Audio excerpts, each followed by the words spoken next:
Suggestions, row search results for California drought. Climate change is taking a dramatic toll on the Colorado River system that provides water to nearly 40 million people in 7 states.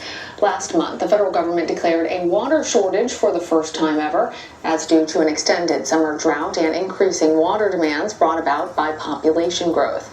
Water cutbacks have been announced for Arizona and Nevada. Experts warn that water restrictions in Colorado could also be on the way. Dr. Becky Bollinger uncovered the history of the Colorado River system and why it was destined to fail in her article for the Washington Post. And Dr. Bollinger joins me now. She's the assistant state climatologist for Colorado. Thanks for being here. So water managers have long recognized the overuse of the river. How does the system currently work for getting and splitting this water? So a lot of it is based on how things were many, many years ago, almost 100 years ago, and that this water would be divided equally among what is known as the upper basin states and the lower basin states. And unfortunately, that was determined based on a little bit of a wetter period in time that we no longer see on a regular basis. So the idea that the upper basin states, where the majority of that water starts as snow, has to be delivered downstream to the lower basin states, it's a little bit difficult when it becomes more infrequent that you're going to get that amount that was originally estimated way back in 1922. Well, the system was created specifically to get Colorado through drought years. Since it isn't working, what really needs to change? Yeah, so I think initially it seemed like a really good idea. You have these large reservoirs, and when you can stockpile in the wet years, and then when there's a dry year that comes up, you can send that water down as needed and not worry about putting stress when you're in a drought because that water is saved. Really seems like a good idea. Unfortunately, when you have this increasing frequency of droughts that we've experienced since the turn of the century, ever since then, the large reservoirs have not been able to completely recover to the levels they were originally at before the turn of the century. So each drought brings them down even further, and then each recovery period isn't quite enough to bring it back up.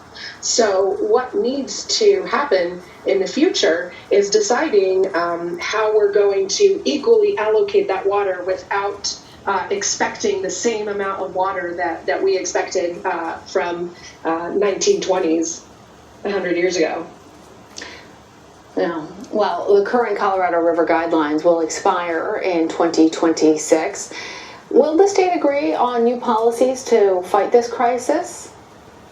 Yeah, the challenge is every state is very passionate about solving this problem, but there is continued disagreements that happen between the lower basin states and the upper basin states. And so there needs to be some agreement that comes between these states. And I think one major component of that is that every state is going to have to accept that there will be less water in the future. And so everybody's going to have to continue to equally divide it as was originally designed in the beginning, but it's going to be less for everyone than what it used to be. And I think that future plans are going to have to figure that out, and hopefully all the states will be able to come to an agreement on that.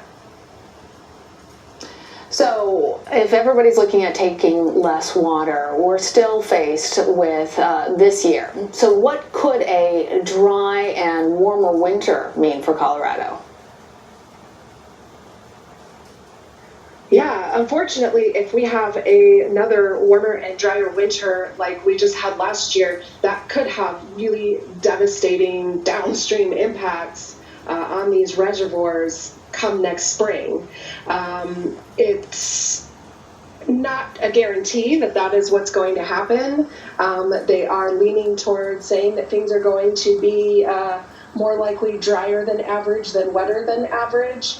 I do have one bit of hope in that since we've had a more active monsoon season in Arizona, New Mexico, Utah, and Colorado, this fall, late summer going into fall, that will help the soils before that snowpack starts for the winter.